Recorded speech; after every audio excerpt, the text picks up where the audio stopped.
In the name of Allah, the Beneficent, the Merciful, hello everybody, how are you doing? We'll be doing great by the mercy and grace of Almighty Allah. My name's NA Saqib. I'm your IELTS mentor, IELTS trainer. Additionally, been also teaching the students of spoken English for the last 20 years at the platform of Genius Institute, Lahore. Dear friends, we are also professional student visa consultants. We accept your applications for UK, Australia, Canada, America and across Europe. Lots of success stories can be found on our YouTube channel, Genius Institute, Lahore. We offer online classes and offline, on-campus classes. If you're interested in any one of them, you can contact our number given in the description. My dear friends, today we're going to talk about, or my lecture would be about, IELTS Writing Task 1 for academic students. It's going to be a chart, graph, table, map, any pictorial representation or any visual representation. So, as I told you earlier on, this visual or diagrammatic representation could be about a chart, graph, table, map, or anything which is quite relevant with this pictorial or visual representation. Now, this would be a kind of report, or task 1 actually requires you to write a report based on some visual or pictorial information.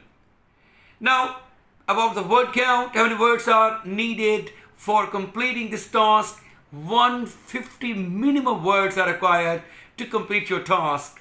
And actually, as far as 1 hour is concerned, which is dedicated for the whole writing skill, writing task, writing module, 40 minutes will be given to task 2, which is a kind of essay, and 20 minutes will be given to task 1.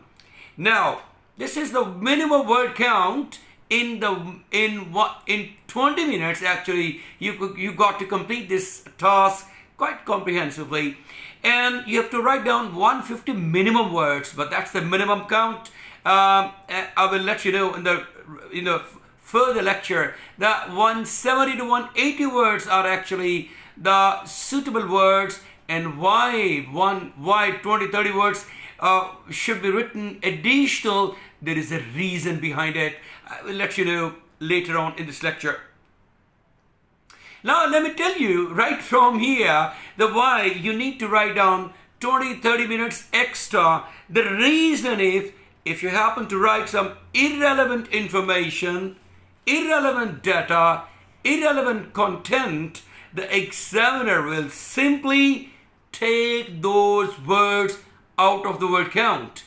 That's the actually main reason. So writing extra words can rescue you or can secure you from the unpredictable loss.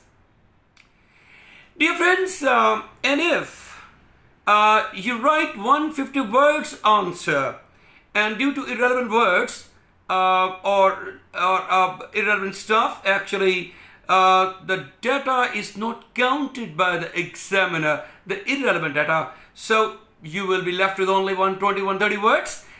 So you have reduced the word count. Now you will be penalized for writing under length because you have not met with the requirement, or you have not actually understood and rendered the requirement of the task. So you may lose a very precious marks for writing irrelevant data or content. Beg your pardon. Now, this test is not the test of your general knowledge. You are not being asked by the examiner to include some general knowledge information. Maybe the data which is being presented, you might have some relevant stuff or information regarding that data. But your personal knowledge is not required here, even if you know a lot about the subject matter given in the diagram. For example, you should not try to analyze the reasons for a change in trends and figure.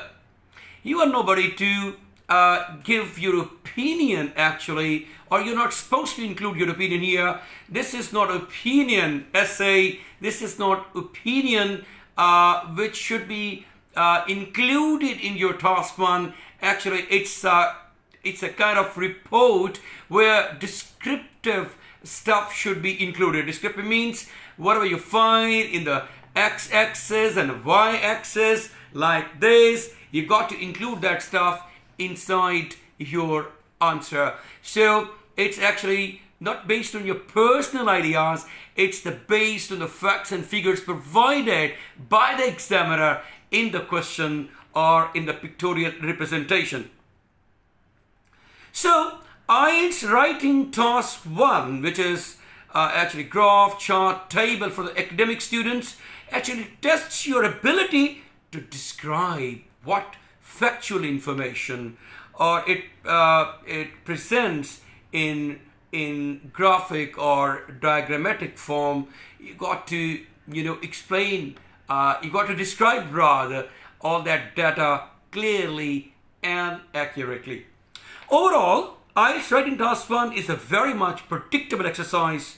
Therefore, if it is predictable, therefore you can apply it every time.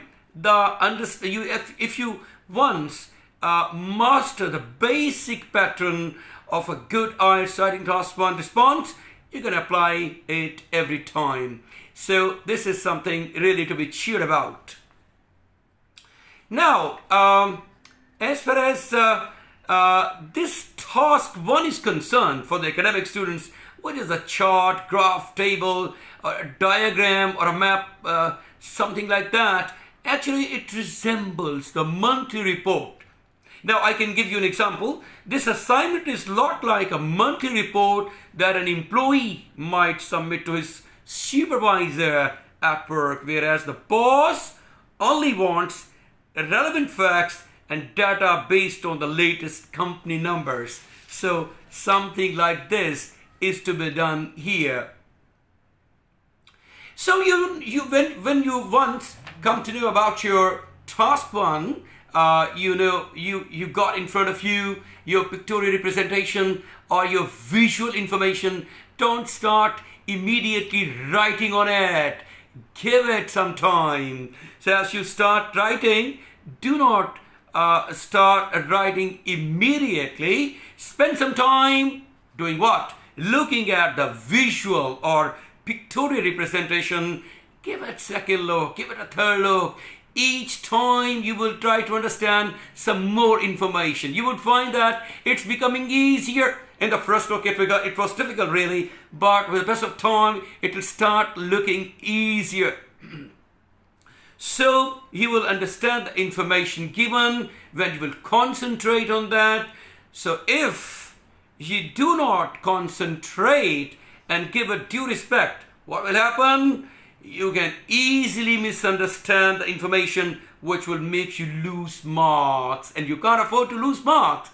If you can do something, you must be doing it well and good. And if you can't do it, it's a different story altogether. So make sure you know what each axis, x-axis and y-axis of your graphic representation represents, and in what unit they are illustrating the information. So axis and each unit should be responded, but an overall picture should be drawn while submitting your report, because initially and finally it's a kind of report where description needs to be given to the examiner, that you understand the task and you have enough vocabulary to meet the task response. My dear friends, that's something which was an overview of your IELTS writing task for the academic students. I hope you would have benefited from it. It was just a basic understanding of your IELTS writing task 1 for the academic students. In the further lectures, or in the following lectures to be more exact, we are going to talk about some more interesting aspects of this task 1. It's not difficult. Once you understand the nitty-gritty and the basic details and information, it will start becoming easier for you with every coming assignment which will I keep on uploading. But dear friends, I'll see you with another brand new video. Until then, God bless you all. Take care of yourself and bye-bye.